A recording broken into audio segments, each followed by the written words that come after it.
रसदोष।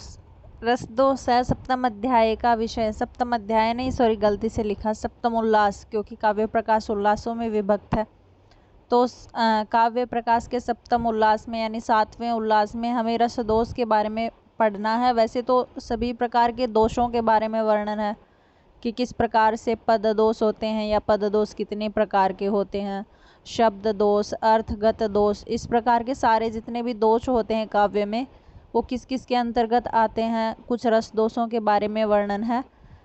तो ये सारा जो चैप्टर है वो सप्तम उल्लास के अंतर्गत आता है। लेकिन हमें क्या पढ़ना है, जैसे हमारा जो सिलेबस है उसमें लिखा हुआ है कि रस दोष का वर्णन करना हमें। तो रस दोष कौन सा अध्याय है? सबसे पहले तो सप्तम उल्लास का विषय है। इसमें मम्मट के अनुसार 13 प्रकार के रस दोष के बारे में वर्णन पाया जाता है। जैसे कभी कभार हम काव्य लिख रहे होते हैं तो जैसे श्रृंगार रस का काव्य लिखते लिखते एकदम अचानक में वीर रस आ जाता है, या फिर वीर रस का वर्णन करते करते बीच में ही श्रृंगार रस का वर्णन कर देते हैं, तो काव्य में इस प्रकार के दोष आ जाते हैं। जैसे हम वेणी संहार में देखते हैं ये दोष। वेणी संहार में जैसे दुर्योधन मतलब युद्ध के लिए निकल रहे होते हैं तो वीर रस जो है वो उत्कृष्ट आधायक रस है। यहाँ पे वीर रस को बहुत अच्छे से दिखा रहे हैं, युद्ध का वर्णन चल रहा है और युद्ध के बीच में आकर के वो अपनी पत्नी भानुमति के साथ श्रृंगारिक जो वार्तालाप करता है तो वो एक प्रकार से काव्य की थोड़े दोष को दर्शाता है। तो इस प्रकार से 13 प्रकार के दोष होते हैं। कई बार प्रसंग बात चलते हुए अप्रसंग बातों का वर्णन हो जाता है। कई बार नायिका को ऊपर न दिखा करके दासी को ऊपर दिखा दिया जाता है, तो ऐसा भी नहीं होना चाहिए। तो इस प्रकार से रस दोष दर्शाए गए हैं। तो सबसे पहले तो दोष का लक्षण क्या होता है, मतलब दोष होता क्या है, दोष कहते किसे हैं? तो कारिका दे रहे हैं मुख्यार्थ हृति दोषो, अर्थात जो मुख्य अर्थ में ही किसी प्रकार की कोई बाधा आ जाती है। जैसे मुख्य अर्थ कोई और है, उसकी जगह कुछ और दिखा दिया जाता है, यानी मुख्यार्थ का ही अपकर्ष कर दिया जाता है, वो क्या कहलाता है? दोष कहलाता है। रसश्च रस के द्वारा, मुख्य तद आश्रयाद वाच्य है, और मुख्य अर्थ के अंतर्गत जो वाच्यार्थ इत्यादि रहते हैं, वाच्यार्थ, व्यंग्यार्थ, लक्ष्यार्थ इत्यादि जो भी शब्द रहते हैं उनमें किसी भी प्रकार का कोई भी अपकर्ष दिखा देना तो क्या कहलाता? दोष कहलाता है। उभयोपयोगिनः स्यु शब्दस्तातेन ते स्वपि सः, अर्थात शब्द इत्यादि के द्वारा, अर्थ इत्यादि के द्वारा, लक्ष्यार्थ, वाच्यार्थ इत्यादि के द्वारा रसों के अंतर्गत आने पर जब कोई भी अपकर्ष दिखा दिया जाता है, कोई भी दोष दिखा दिया जाता है तो वही दोष कहलाता है। अर्थात मुख्यार्थ का अपकर्ष जिससे होता है, यानी मुख्यार्थ में बाधा उत्पन्न हो जाना, किसी भी वजह से मुख्यार्थ का सीधा सीधा न कह जाना क्या कहलाता? अपकर्ष कहलाता। और मुख्यार्थ में अपकर्ष हो जाना ही क्या कहलाता? दोष कहा जाता है। और रस मुख्य अर्थ होते हैं, मतलब किसी भी काव्य का कोई भी मुख्य अर्थ होता वो रस ही होते हैं। तो रस इत्यादि की वजह से किसी काव्य का अपकर्ष हो जाना दोष कहलाता है। मुख्यतः रस के अपकर्षजनक कारण दोष हो, अपकर्षजनक कारण को ही दोष कहा जाता है, परंतु उसका रस आश्रय होने से वाच्यार्थ अर्थात अर्थ भी होता है, उसे अर्थ दोष भी कहते हैं। शब्द इत्यादि में रस जो होता है वो वाच्यार्थ रूप में होता है, तो इसलिए शब्दादि में भी जो अपकर्ष बने उसे भी दोष कहते हैं। तो दोनों ही उपकारक हैं, यानी शब्द भी और अर्थ भी। तो शब्द में, अर्थ में किसी भी तरह का कोई भी अपकर्ष आ जाना, कोई भी बाधा उत्पन्न हो जाना क्या कहलाता है? दोष होता है। इसलिए उनमें भी इस प्रकार का दोष रहता है। तो इस ग्रंथ में मतलब अर्थ दोष के बारे में भी वर्णन है कि 22 प्रकार के अर्थ दोष होते हैं, 23 प्रकार के शब्द दोष होते हैं, 16 प्रकार के शब्दगत दोष होते हैं, पदगत दोष होते हैं। तो ये सब हमें नहीं पढ़ना है कि पदगत दोष कितने होते हैं, कौन से होते हैं, अर्थगत कितने होते, कौन से होते हैं, शब्दगत कौन से होते, कितने होते हैं। हमें मात्र पढ़ना रस दोष। ये तो बस दोष का लक्षण है। मुख्य रूप से जब उल्लास को शुरू किया जा रहा है तो सबसे पहले बताया जा रहा है कि अब दोष का वर्णन करेंगे। तो सबसे पहले बताया जा रहा है दोष होता क्या है, दोष कहते किसे हैं। इसलिए कह रहे हैं कि किसी भी मुख्य अर्थ में दोष आ जाता है, किसी भी मुख्य अर्थ का अपकर्ष हो जाना ही दोष कहलाता है। कहीं शब्द में दोष आ जाता है, कहीं वाचक अर्थ में, वाच्यार्थ में, कहीं वाचक शब्द में दोष आ जाता है, तो शब्दगत, अर्थगत इस भेद से भी दोष कहे जाते हैं। तो ये दोष का लक्षण करते हैं। ये लिख रखा है बस नॉर्मल सा, नेट में नहीं पूछा जाएगा, लेकिन क्या पता किसी और परीक्षा में पूछ लिया जाए। ध्यान रख लेना थोड़ा सा कि पदगत जो दोष होते हैं अर्थात पदों में जो दोष दिखाई देते हैं वो 16 प्रकार के दोष होते हैं। श्रुति कटु उचित संस्कार अप्रयुक्त इत्यादि पदगत 16 प्रकार के दोष दिखाए गए हैं काव्य प्रकाश में। और 23 प्रकार के अर्थगत दोष होते हैं अर्थात जिनकी वजह से अर्थों में दोष आता है, वाच्यार्थ में दोष आता है अर्थात जो मुख्य अर्थ से निकलने वाला वाच्यार्थ होता है उसमें किसी भी वजह से कुछ अपकर्ष आ जाना दोष होता है, वो 23 प्रकार से आ जाता है। कभी कभार पूरा जो अर्थ होता है वो अपुष्ट होता है, कई बार कष्ट, व्यवहृत, पुनरुक्त, दुष्क्रम इत्यादि ये 23 प्रकार के दोष होते हैं। और 21 प्रकार के वाक्यगत दोष होते हैं, मतलब कभी कभार पूरा वाक्य ही अपकर्ष का आधायक हो जाता है, अपकर्ष के कारण उसमें दोष आ जाता है, तो 21 प्रकार के वाक्यार्थ दोष माने जाते हैं। अब ये हमारे लगा हुआ रस दोष। देखो रस दोष जो होते हैं वो 13 प्रकार के होते हैं। सबसे पहला तो ये कह रहे व्यभिचारी भाव। कभी कभार अगर हम पद्य कोई भी पद्य लिख रहे हैं अगर उसमें हम व्यभिचारी भाव का प्रयोग करें, व्यभिचारी भाव 33 प्रकार के होते हैं, व्रीड़ा इत्यादि। तो इसमें क्या बताना चाह रहे हैं, इनका कहना यह है कि जब हम व्यभिचारी भावों का प्रयोग करते हैं किसी पद्य में, कोई भी पद्य अगर हम व्यभिचारी भाव को लेकर के लिखते हैं तो उसका उदाहरण देने के लिए भी हम व्यभिचारी का ही प्रयोग कर देते हैं, क्योंकि उदाहरण तो किसी दूसरे का देना चाहिए ना। जैसे हम लगा लेते हैं किसी भी सीता के बारे में वर्णन कर रहे हैं कि सीता एक अच्छी स्त्री है, सीता सोती है, इस प्रकार से सोती है, सीता चतुर है, इस प्रकार से अगर हम सीता के बारे में वर्णन कर रहे हैं तो उदाहरण भी अगर हम सीता का ही देते हैं तो वो बात तो गलत हो जाती है ना, क्योंकि उदाहरण हमेशा किसी की तुलना के लिए किसी दूसरे का दिया जाता। तो यही सब होता है कि व्यभिचारी भाव का प्रयोग कर रहे हैं हम अपने काव्य में और उदाहरण के तौर पर भी व्यभिचारी भाव को ही ले रहे हैं, तो इस प्रकार का रसगत दोष होता है। दूसरा है रसों में अर्थात श्रृंगार रस का कहीं वर्णन चल रहा है और उसी श्रृंगारिक रस का ही हम उदाहरण दे देते हैं।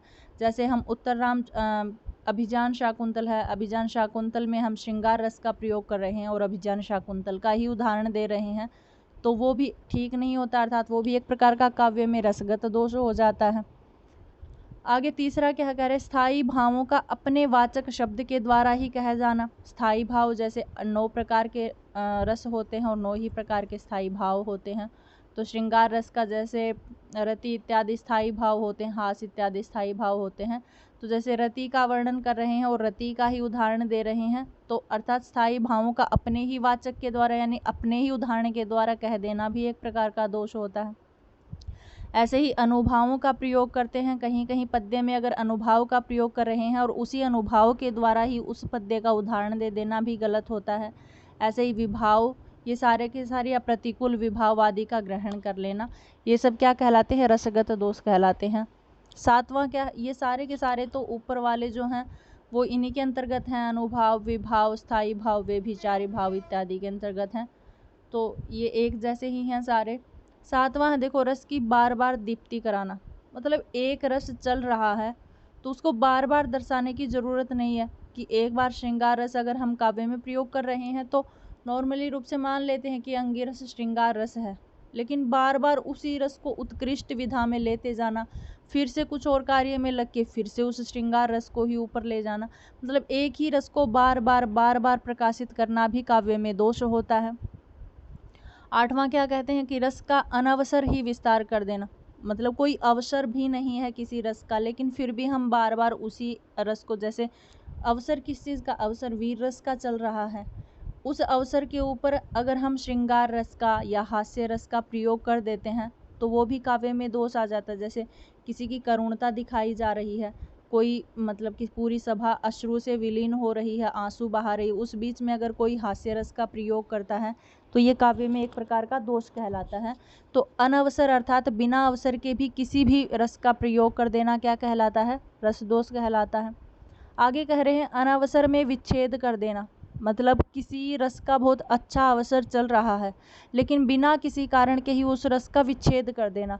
जैसे हम एक काव्य है, कौन सा है, उसमें जैसे राम है, राम और परशुराम का युद्ध चल रहा होता है और युद्ध पूरा ऊपर तक जा चुका होता है, मतलब युद्ध का काफ़ी वो हो चुका होता है, लेकिन पीछे से कोई आता है और कहता है कि राम से कहता है कि आपकी बारात निकलने का समय हो गया। तो मतलब एक प्रकार से काव्य में ये अच्छा नहीं है। बारात इत्यादि का जो रस है वो श्रृंगारिक रस हो जाता, लेकिन वीर रस चल रहा था, अनवसर ही उसको रोक करके किसी श्रृंगार रस का चला देना, यानी अनवसर ही किसी दूसरे रस का निकाल देना क्या कहलाता है? काव्यगत दोष यानी रसगत दोष होता है। आगे करें अप्रधान का अत्यधिक विस्तार कर देना। देखो काव्य में बहुत सारे रस मिलते हैं, लेकिन एक रस अंगीरस होता है और बाकी सारे अंगरस होते हैं। तो अगर काव्य ऐसा हो कि जैसे कोई कहता है वीर रस काव्य है, अगर वीर रस काव्य है तो उस काव्य में सबसे ज़्यादा अगर प्रयोग किया जाए तो वीर रस का ही किया जाना चाहिए। ऐसे नहीं कि बीच बीच में अगर श्रृंगार, जैसे किरातार्जुनीयम महाकाव्य है, किरातार्जुनीयम वीर रस में लिखा गया है, लेकिन अगर देखा जाए तो बीच बीच में वहाँ पर जब अर्जुन को रिझाने के लिए अप्सराएं इत्यादि आती हैं वहाँ पर श्रृंगारिक रस है, लेकिन वीर रस के होते हुए अगर श्रृंगारिक रस वीर रस के ऊपर आधायक हो जाता है, ज़्यादा श्रृंगार रस को दिखा दिया जाना, ये सब गलत होता है। तो इसका क्या कहना है कि अप्रधान जो रस है वो जिस प्रकार से काव्य में हो उसी प्रकार से थोड़ा ही रखना चाहिए, जो अंगी रस है उसी को ज़्यादा दिखाना चाहिए। तो कहीं कहीं कुछ कुछ काव्य ऐसे होते हैं जिसमें अप्रधान जो रस होता है उसकी महत्ता ज़्यादा दिखा दी जाती है। 11वां है अंगी अर्थात प्रधान रस को त्याग देना। कोई कोई काव्य ऐसा लिखा जाता है कि जिसमें जो प्रधान रस है, पहले तो कवि लिख देता है कि मैं जो काव्य लिखने जा रहा हूँ वो करुण रस में है या वीर रस में है, श्रृंगार रस में है, जिसमें भी है, लेकिन आगे चल करके उसी रस को त्याग देना, ये भी काव्यगत दोष होता है, अर्थात काव्य में रस इत्यादि का दोष माना जाता है। आगे कह रहे हैं पात्रों का विपर्य कर देना। विपर्य मतलब आपस में बदल देना, पात्रों को ही बदल देना क्या कहलाता है? रस इत्यादि का दोष कहता है। आगे कहते हैं अनंग का कथन कर देना। अनंग अर्थात जो रस का उपकारक ही नहीं है उसी का त्याग कर देना, यानी अनंग जो रस का उपकारक नहीं है उसका कथन कर देना, बल्कि ऐसा होना चाहिए कि जो रस का उपकारक यानी रस को जो न बढ़ाने वाले हैं उसका हमें काव्य में निवारण कर देना चाहिए, यानी उसको अलग हटा देना चाहिए। लेकिन फिर भी जो उपकारक नहीं है उसका भी रस के साथ अगर प्रयोग कर रहे हैं तो ये भी क्या होता है? रसगत दोष होता है। तो इस प्रकार से क्या क्या नहीं करना चाहिए रस को लेकर के वो सब इसमें दर्शाया गया है। तो ये 13 के 13 क्या हैं? रसगत दोष होते हैं, रस दोष होते हैं जिनका वर्णन हम 7वें अध्याय में पढ़ते हैं। व्यभिचारी भाव दोष, रसों में रसों के साथ रसों का ही कह देना, स्थायी भावों का अपने वाचक शब्द के साथ कह देना, ऐसे ही अनुभाव का अपने वाचक द्वारा शब्द द्वारा कह देना, विभाव की कष्ट कल्पना से अभिव्यक्ति कर देना, प्रतिकूल विभाव का ग्रहण करना, रस की बार बार दीप्ति करना, एक ही रस को बार बार दिखाना, या रस का अनवसर ही विस्तार कर देना, अवसर भी नहीं है फिर भी किसी दूसरे रस का विस्तार किए जा रहे हैं। अनवसर में विच्छेद कर देना मतलब कोई अवसर नहीं है रस को छोड़ने का, लेकिन बीच में फिर भी रस को छोड़ देना क्या कहलाता है? दोष कहलाता है। अप्रधान का अत्यधिक विस्तार कर देना। अप्रधान जैसे नायिका है और एक दासी है, तो जहाँ पर नायिका की ज़्यादा बात सुनी जाए वहाँ नायिका की न सुन करके किसी दासी की सुनना, मतलब अप्रधान को ज़्यादा प्रधानता देना, ये भी दोष होता है। प्रधान को त्याग कर देना दोष, प्रकृति पात्रों का विपर्य कर देना, और अंग अर्थात जो रस के उपकारक ही नहीं है उनका भी वर्णन कर देना क्या कहलाता है? रसगत दोष होता है। इस प्रकार से ये दोष 13 प्रकार के बताए गए हैं। आगे है अष्टम जो उल्लास है वो काव्य गुण, उसमें से हमें काव्य गुण लगे हुए हैं। नॉर्मल से सभी जैसे माधुर्य, ओज और प्रसाद 3 ही प्रकार के गुणों को मानते हैं, और जैसे वामन है वो 10 प्रकार के गुणों को मानते हैं। तो इनका खंडन भी है काव्य प्रकाश में, लेकिन हमारे खंडन नहीं लगा हुआ, हमारे सिर्फ इतना टॉपिक डाला हुआ कि काव्य गुण। तो काव्य के गुण होते हैं वो अष्टम उल्लास में मठ के द्वारा दिखाए गए हैं। अब कह रहे गुण किसे कहते हैं? तो कह रहे हैं ये रसस्य अंगीनो धर्मः शौर्य आदि इव आत्मनः उत्कर्ष हेत्वस्ते स्युः अचल स्थितयो गुणाः। कह रहे ये रसस्य अंगीनो धर्मः, गुण कैसे होते हैं? तो कह रहे रस के अंगी धर्म होते हैं, अर्थात रस के सबसे प्रकृष्ट धर्म जो होता है वो गुण होता है। जैसे शौर्य आदि इव आत्मनः, जैसे हमारी आत्मा के शौर्य आदि गुण होते हैं, क्योंकि हमारी आत्मा में शौर्य आदि जो गुण होते हैं वो समवायी कारण से रहते हैं हमारे अंदर। जैसे ही हमारे आत्मा हमारे शरीर से अलग हो जाती तो शौर्य इत्यादि भी अलग हो जाते हैं। तो उसी प्रकार से रसों के साथ साथ रहने वाले जो अंगी धर्म यानी प्रमुख जो महत्व धर्म होते हैं वो गुण होते हैं। और ये कैसे होते हैं? कह रहे उत्कर्ष हेत्वस्तेषु, अर्थात जो गुण होते हैं वो काव्य को उत्कर्ष हेतु होते हैं, अर्थात काव्य की उत्कृष्टता को बढ़ाने वाले होते हैं, उसके उत्कर्ष आधायक होते हैं। और कह रहे अचल स्थितयोः गुणः, और जो ये गुण होते हैं वो काव्य में अचल रहते हैं, अर्थात चलायमान नहीं, अचल स्थित रहते हैं, एक प्रकार से हमेशा काव्य में ही स्थित रहते हैं। तो जिस प्रकार से हमारी आत्मा के शौर्य आदि गुण होते हैं, उसी प्रकार से रसों के ये समवायी कारण अर्थात गुण होते हैं, जो उत्कर्ष इत्यादि के हेतु हैं, अचल और स्थित रहने वाले हैं। अर्थात आत्मा के शौर्य आदि धर्मों के समान ही प्रधान रस के जो अपरिहार्य और उत्कृष्ट आधायक जो धर्म है वे गुण कहलाते हैं। अब कह रहे अलंकार किसे कहते हैं, तो मम्मट के अनुसार बता रहे हैं, कह रहे उपकुर्वन्तिम तम संतम ये अंगद्वारेण जातुचित हारादिवत अलंकाराः ते अनुप्रास उपमादयः। ये कह रहे उपकुर्वन्तिम, जो उपकार करने वाले होते हैं, अंगद्वारेण यानी अंग वसीभूत आकर के, क्योंकि अंगी तो क्या हो गए, काव्य के रस हो गए, और अंग यानी अंगी का साथ देने वाले सहायक जो होते हैं वो अंगद्वारेण अलंकार इत्यादि हो गए। तो कह रहे हैं जो काव्य का जो अंगी काव्य होता है अर्थात रस आदि से युक्त प्रयुक्त जो काव्य होता है, उनका अंग बन करके उपकुर्वन्तिम काव्य का उपकार करने वाले हारादिवत अर्थात हार आदि के समान, जैसे एक नायिका है पहले से ही सुंदर है, लेकिन उसके ऊपर और भी ज़्यादा हार इत्यादि उसे के गले में डाल दिया जाए, उसका श्रृंगार कर दिया जाए तो वो और भी ज़्यादा सुंदर लगने लगती है। तो अंगी के साथ मिलके जब अंग रूप में उनका उपकारक करते हैं, यानी उसको और भी उत्कृष्ट, उसकी सुंदरता को बढ़ा देने वाले जो हार आदि के समान होते हैं, वो अलंकार कहे जाते हैं। ते अनुप्रास उपमादय है, और ये अलंकार कौन से हैं, अनुप्रास उपमा आदि अलंकार होते हैं। अर्थात काव्य में विद्यमान उस अंगिरस को अर्थात शब्द तथा अर्थ अंगों के द्वारा कभी कभी उपकृत कर दिए जाते हैं, वे अनुप्रास उपमा आदि हार के समान अलंकार कहलाते हैं। अब ये वामन के अनुसार है। वामन कैसा कहता है, तो वामन कह रहे काव्य शोभाया कर्तारो धर्मा गुणा, कि गुण कैसे होते हैं, तो कह रहे काव्य शोभाया कर्तारो, अर्थात काव्य की शोभा को बढ़ाने वाले जो होते हैं वो वो गुण होते हैं। अर्थात काव्य की शोभा किससे बढ़ती है, तो गुणों से बढ़ती है। तो काव्य की शोभा को करने वाले जो धर्म होते हैं वो वो गुण कहलाते हैं। और कह रहे अलंकार किसे कहते हैं, तो इन्हीं का मत है, कह रहे तद अतिशय हेत्वस्तु अलंकारा, उस काव्य की शोभा को अतिशय अर्थात और भी अत्यधिक बढ़ा देने वाले अलंकार कहलाते हैं।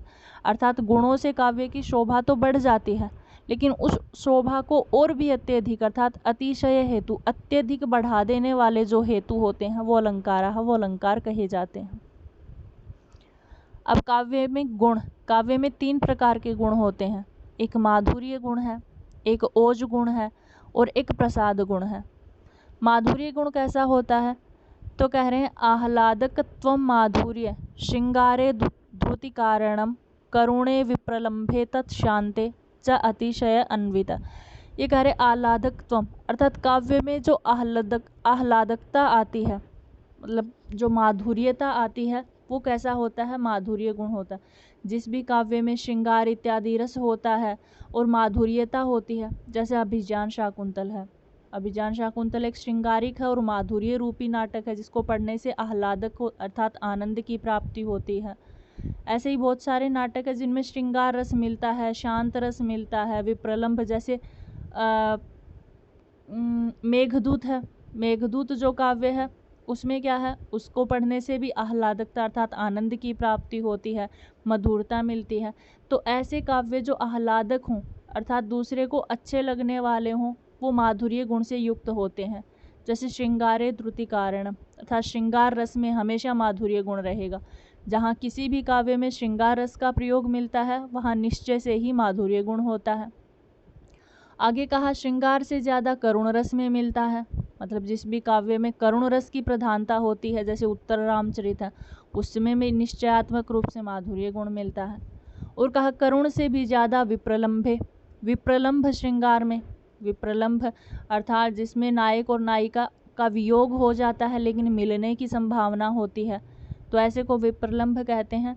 तो कह रहे विप्रलम्भ श्रृंगार जहाँ कहीं भी होता है वहाँ भी माधुर्य गुण मिलता है।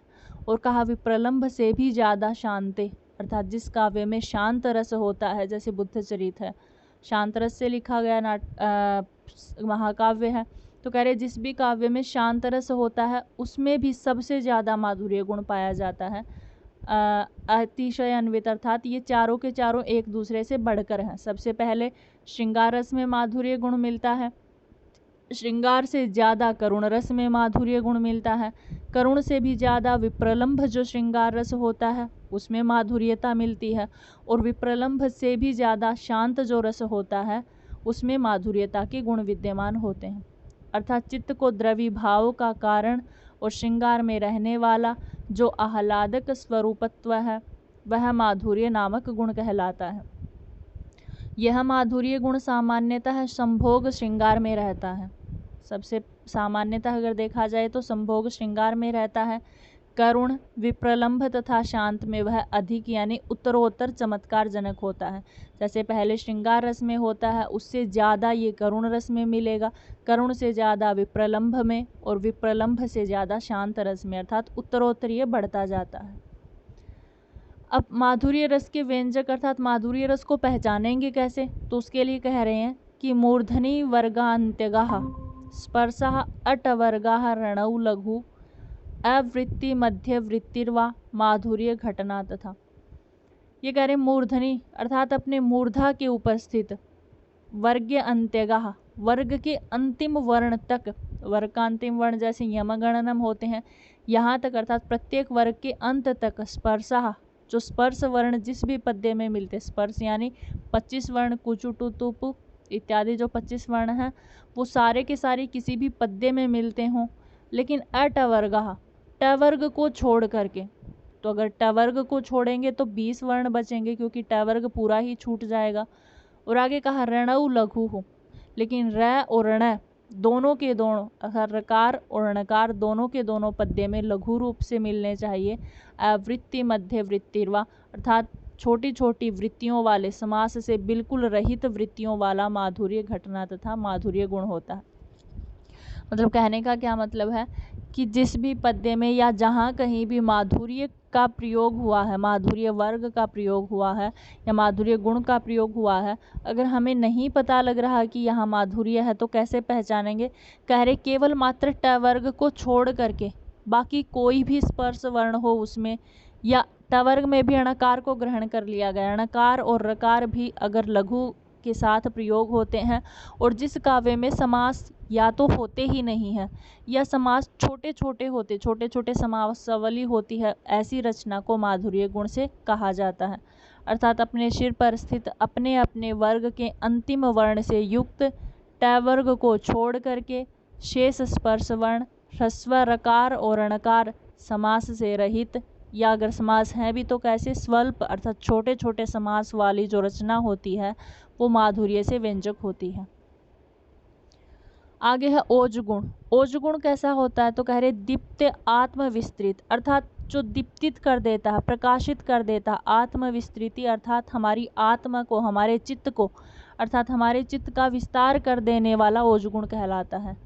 ओजो वीर रस स्थिति, ओज गुण कहाँ पर मिलता है, वीर रस स्थिति। जहाँ कहीं भी जिस भी काव्य में अगर वीर रस का प्रयोग हो रहा है वहाँ पर कौन सा गुण होता है, हमेशा ओज गुण मिलेगा। और कैसा होता है, जो दीप्त आत्मविस्तृति अर्थात हमारे चित्त के आत्म का विस्तार कर देने वाला है या चित्त का विस्तार कर देने वाला है, ऐसा ओज है, ऐसा ओज गुण होता है। आगे कहा बिभत्स रौद्रयो, बिभत्स रस में और रौद्र रस में, अर्थात जो काव्य जिस काव्य में बिभत्स रस का प्रयोग हो, रौद्र रस का प्रयोग हो, तस्य आधिक्यम क्रमेण च, उससे आधिक्य से क्रम से इनका आधिक्य बढ़ जाता है। अर्थात हमेशा ओज गुण कहाँ सामान्यतः वीर रस में मिलता है, लेकिन वीर रस से ज़्यादा बिभत्स रस में मिलता है और बिभत्स से भी ज़्यादा रौद्र रस में मिलता है। अर्थात इसका जो आधिक्य है वो क्रमेण क्रमशः बढ़ता जाता है, यानी पहले वीर में, वीर से ज़्यादा बिभत्स में, बिभत्स से ज़्यादा रौद्र रस में इसका आधिक्य पाया जाता है। यानी वीर रस में रहने वाली चित्त के विस्तार की हेतुभूत दीप्ति ओज कहलाता है या कहलाती है। बिभत्स रौद्र रसों में क्रमशः इसका आधिक्य पाया जाता है। अब ओज गुण युक्त रचना जो होती है वो कैसी होती है, तो कह रहे योग आद्य तृतीयाभ्याम, अर्थात आदि का शब्द यानी क च ट त प पहले पहले अक्षर, और कहा तीसरे अक्षर प्रत्येक वर्ग का जो तीसरा अक्षर है। अभ्याम मतलब पहला और तीसरा अक्षर। आगे कहा अंत्यो ऋण तुल्यो, अर्थात इन्हीं के तुल्य। अंत्यो अर्थात पहले का अंतिम अक्षर पहले के बाद में दूसरा होता है और तीसरे के बाद में चौथा अंतिम अक्षर होता है। तो यही कह रहे हैं कि इन पहले और तीसरे के अंतिम के अक्षर यानी दूसरे और चौथे अक्षर। आगे कहा ऋण, और जहाँ पर रकार और णकार दोनों तुल्य वर्ण से आते हों। और आगे कहा टादी, अर्थात जहाँ पर टवर्ग भी है, क्योंकि पिछले में स्पर्श बोल करके इन्होंने कहा था कि अटवर्ग आदि अर्थात टवर्ग नहीं होना चाहिए, तो इसमें स्पेशल बता रहे हैं कि टादी अर्थात टवर्ग भी होता है। और जिस रचना में श और स का भी प्रयोग होता है। वृत्ति धैर्यम, और जो वृत्ति होती है अर्थात जो समासावली होती है वो बहुत धैर्यम अर्थात लंबे लंबे समास पाए जाते हैं। गुम्फ उद्धत, अर्थात उद्धत प्रकार की अहंकार युक्त वचनों से युक्त जो रचना होती है। गुम्फावली जो होती है वो ओजगण से युक्त होती है। तो क्या था कि प्रथम और तृतीय वर्ण के साथ उनके बाद के वर्ण, क्योंकि प्रथम वर्ण का बाद का अक्षर द्वितीय वर्ण होता है और तृतीय वर्ण के बाद का अक्षर चतुर्थ वर्ण होता है, तो मतलब चारों ही वर्ण आ गए। तो पहला, दूसरा, तीसरा और चौथा जो वर्ण होता है जिस रचना में, रेफ के साथ जिनका योग होता है, तुल्य वर्णों का योग होता है, श और स का भी प्रयोग होता है। और जहाँ जिस रचना में दीर्घ समास पाया जाता है, उद्धत रचना होती है, टा आदि से युक्त जो होता है वो ओज गुण के व्यंजक होते हैं। आगे है प्रसाद गुण। प्रसाद गुण कैसा होता है? तो कह रहे शुष्क ईंधना अग्निवत स्वच्छ जलवत सहसैव यः व्याप्नोति अन्यत प्रसादौ प्रसादो असौ सर्वत्र विहितम स्थिति। ये आया हुआ है एग्जाम में। ये क्या कह रहे हैं कि शुष्क ईंधन अग्निवत, अर्थात जैसे सूखी लकड़ियों में अग्नि, सभी लकड़ियों में अग्नि मिलती है, कोई भी सूखी लकड़ियों ऐसा हो ही नहीं सकता कि जिसमें अग्नि न हो। तो जिस प्रकार से सारी सूखी लकड़ियों में अग्नि पाई जाती है। और आगे कहा स्वच्छ जलवत सहसैव यः, और जैसे कोई स्वच्छ जल होता है अर्थात बिना लहरों वाला जल होता है, उसके ऊपर अगर हम कोई भी जाते हैं, किसी भी वस्तु को अगर उसके ऊपर करते हैं तो वो सहसैव अर्थात सहसा ही अपना प्रतिबिंब बना लेती है वहाँ पर। व्यापनोति, ऐसे व्यापित करने वाला प्रसाद गुण होता है जिसकी स्थिति जो होती है वो सर्वत्र विहिता अर्थात सर्वत्र पाई जाती है। जैसे अगर माधुर्य देखा जाए तो माधुर्य स्पेशल विशेष बता दिया कि श्रृंगार रस में मिलेगा, श्रृंगार से ज़्यादा करुण रस में मिलेगा, करुण से ज़्यादा विप्रलंभ में मिलेगा और विप्रलंभ से ज़्यादा शांत रस में मिलेगा। इस प्रकार का उनका बता दिया। ऐसे ही वीर रस यानी ओज गुण का बता दिया कि वीर रस में मिलता है, वीर से ज़्यादा विभत्स में मिलेगा और विभत्स से ज़्यादा रौद्र में मिलेगा। लेकिन प्रसाद के बारे में कह रहे हैं कि असौ सर्वत्र विहित स्थिति है, अर्थात जो प्रसाद गुण होता है उसकी जो स्थिति पाई जाती है वो सर्वत्र होती है। अर्थात सभी प्रकार के जो रस होते हैं, चाहे श्रृंगार रस हो, वीर रस हो, क्रोध, रौद्र इत्यादि कोई भी रस हो, उसमें प्रसाद गुण हमेशा मिलता है। जिस प्रकार से सारी सूखी लकड़ियों में अग्नि होती है, जैसे स्वच्छ जल में कोई भी मनुष्य हो, कोई भी वस्तु हो, कोई पशु पक्षी कोई भी हो, वो अपनी छाया बना लेता, अपना प्रतिबिंब बना लेता है, अर्थात हर कोई अपना प्रतिबिंब बना लेता है। उसी प्रकार से ये प्रसाद गुण जो होता है वो उसकी जो स्थिति होती है वो सर्वत्र विहित है, अर्थात सभी जगह पाई जाती है। तो सूखे ईंधन में लकड़ी के समान, स्वच्छ जल के समान जो चित्त में सहसा व्याप्त हो जाता है वह सर्वत्र रहने वाला प्रसाद गुण होता है। अब प्रसाद गुण के व्यंजक कौन है? तो कह रहे श्रुति मात्रेण शब्दातुः येन अर्थेन प्रत्ययो भवेत् साधारणः समग्राणाम स प्रसादो गुणमतः। ये कह रहे हैं कि श्रुति मात्र के द्वारा शब्दातुः येन अर्थेन, जो शब्दों को और शब्दों के जो निकलने वाले अर्थ हैं उसको हम जान लेते हैं। मतलब केवल कोई मनुष्य हमारे सामने या किसी भी पुस्तक में हम कोई भी शब्द पढ़ते हैं, कोई भी अर्थ पढ़ते हैं, तो शब्द और अर्थ को सुनने मात्र से ही हम उसके अर्थ का ज्ञान प्राप्त कर लेते हैं, जो बिल्कुल आसान सी लाइन होती है। तो अर्थात जो सुनने मात्र से ही हमें समझ में आ जाती है, सुनने मात्र से ही जिसका हम ज्ञान प्राप्त कर लेते हैं, ऐसा साधारण रहने वाला समग्राणाम अर्थात सभी जगह रहने वाला प्रसाद गुणमत प्रसाद गुण होता है। अर्थात जिसके द्वारा श्रवण मात्र से ही शब्द के अर्थ की प्रतीति हो जाए वह सब में रहने वाला प्रसाद गुण माना जाता है। तो ये आपका प्रसाद गुण था। 3 प्रकार के गुण थे, 7वें और 8वें उल्लास में जो हमने पढ़े। आई थिंक आपको समझ में आए हो। एक बार ये प्रश्न आया हुआ था 2019 में कि शुष्क ईंधेन अग्निवत स्वच्छ जलवत सहसैवय्य व्याप्नोति अन्य फिर डैश डैश असौ सर्वत्र विहित स्थिति। मतलब ऐसा कौन सा गुण है जिसकी स्थिति हर जगह पाई जाती है। तो आपको याद रखनी है शुष्क ईंधनवत, ये प्रसाद गुण का है। ओज गुण का बता ही दिया कि जिससे हमारी आत्मा का विस्तार हो जाता है, चित्त का विस्तार होता है, जो वीर रस में जिसकी स्थिति पाई जाती है वो होता है। और श्रृंगार रस का भी बता दिया था, जो आह्लादक है, जो हमारे मन को अच्छा लगने वाला हो, श्रृंगार इत्यादि में मिलने वाला श्रृंगार रस होता है, यानी माधुर्य गुण होता है। तो इस प्रकार से आई थिंक आपको समझ में आया हो, कोई दिक्कत ना होगी जहाँ तक मुझे लगता है। अगर आपको कोई दिक्कत है तो आप बताओ, कहाँ से कुछ समझ में ना आया हो तो।